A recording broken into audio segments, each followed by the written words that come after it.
What's going on, y'all? Welcome back to my content. So, Undertaker is in the media once again about today's current products. Now, if y'all remember a while back in last year, Undertaker made some interesting facts about the current WWE products.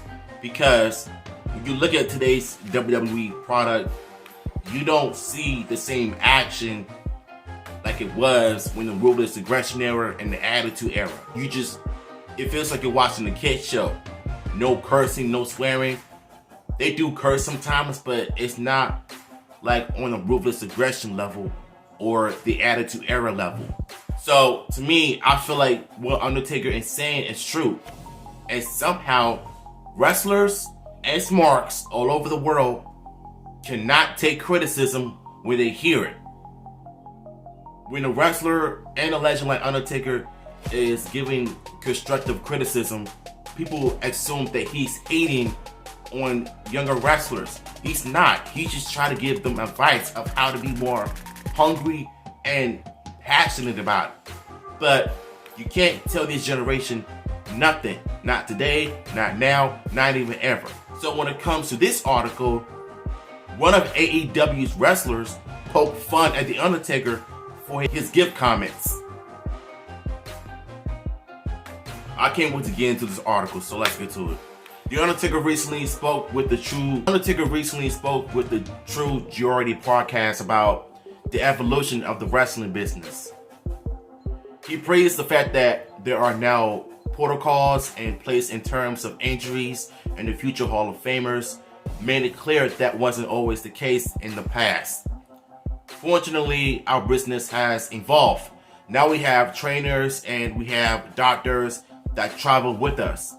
There are protocols in place where you don't get hurt, he said. So that is one of the greatest evolutions in our business. That you have to, If you do get hurt, you have to get clear before you're allowed to get back in the ring. It does kind of make sense because look what happened to Big E Langston. Even though I am not a fan of his gimmick, but you gotta respect the dudes for putting his body on the line every single week.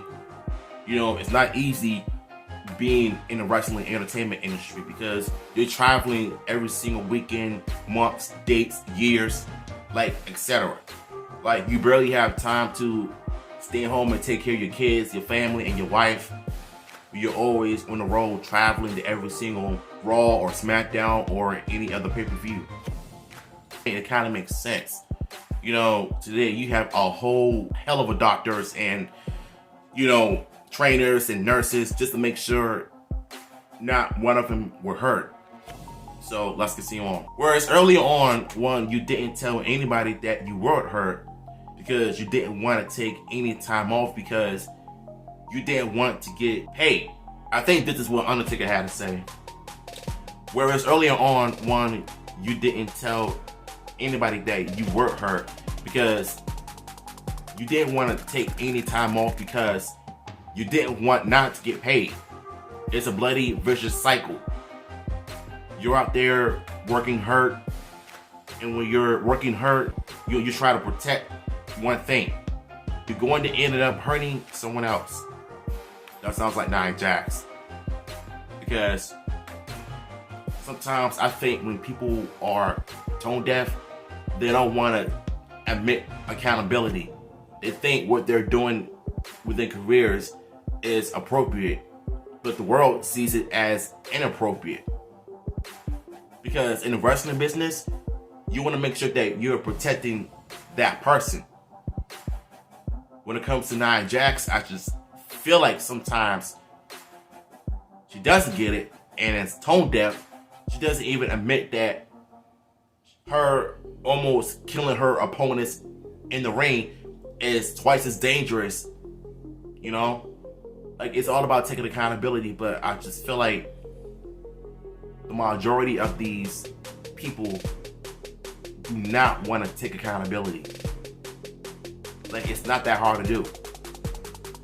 Even if you're going out there doing what you got to do to entertain people while sacrificing your body to give the fans what they want, despite you wrestling with a broken ankle, a broken foot, or an injured thumb. Like, you're still putting on classic matches for fans to never forget.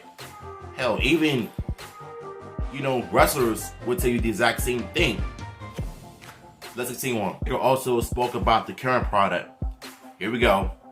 And what he believes is missing for him. There's less gift involved. However, he used Brock Lesnar as an example of someone who still brings that, as fans know what to expect from him. And you know what? He has a point there. Ever since Brock came back last year, SummerSlam, I feel like, to me, he's one of the most entertaining things to ever happen on SmackDown, or even Raw.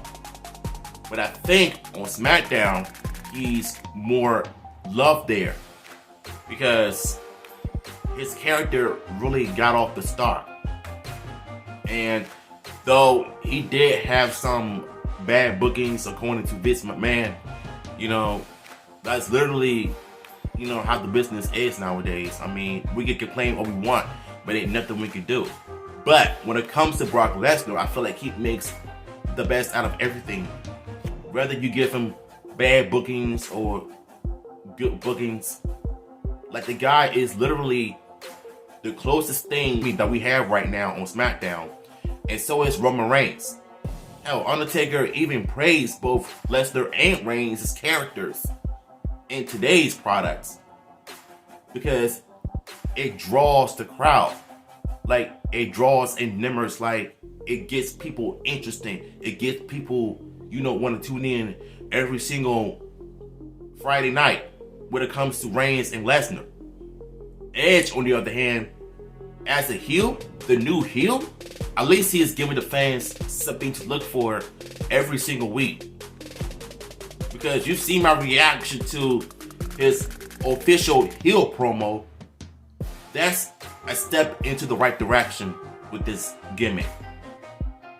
Now, what Undertaker just said, mentioning Brock Lesnar, Roman Reigns, and Edge are perfect examples of how to get people interested in it. And Kevin Owens as well. Like, with this whole thing with Stone Cold, that's even entertaining. Let's continue. I feel like there is a level of gift that is missing from today's product. This is what he has to say. I don't know if that is anybody's fault. We all aged out, so that new group has come up, he stated. When you watch Brock wrestle, you're interested because he's got this background. Not only as an amateur wrestler, professional wrestler, mixed martial artist, Brock doesn't do a bunch of crazy moves. I see what everybody was talking about. Man knows your ass. You get in there and you get thrown around and you get smashed and tossed around like a rag dog at the same time. I mean, that's the one thing I agree with this part as well, because Undertaker is basically just telling you, look, today's product is missing everything. Don't nobody want to see the same moves over and over again. Like, you gotta make something, do something creative instead of being all acrobatics. Like, when I look at high flyer wrestlers, yeah, they're cool and all, but I feel like I'm watching the Power Rangers and our circus show rather than wrestling. When you think about it, it makes sense. What Undertaker said was nothing but truth. And yet, somebody from All Elite Wrestling got offended by that comment, and he poked fun at Undertaker's comment because of the whole gift thing. Sometimes I feel like people who listen to other wrestling podcasts from former WWF, or any other wrestling promotions that they used to wrestle in, they'll tell you dirty secrets, they'll tell you information about what today's this and that is missing. And yet, somehow, people who do not take constructive criticism very well, they'll automatically assume that you're hating on it. And that's exactly what's going on with Undertaker. Every time he says something, people will hate on him more. Like, it's ridiculous. Undertaker then went on to praise Roman Reigns, as I mentioned before, and Randy Orton. I haven't seen Randy Orton on TV for a while. Maybe it's because I haven't watched any Raw or SmackDown like I used to. I'm guessing it's because it's just not like what it used to be.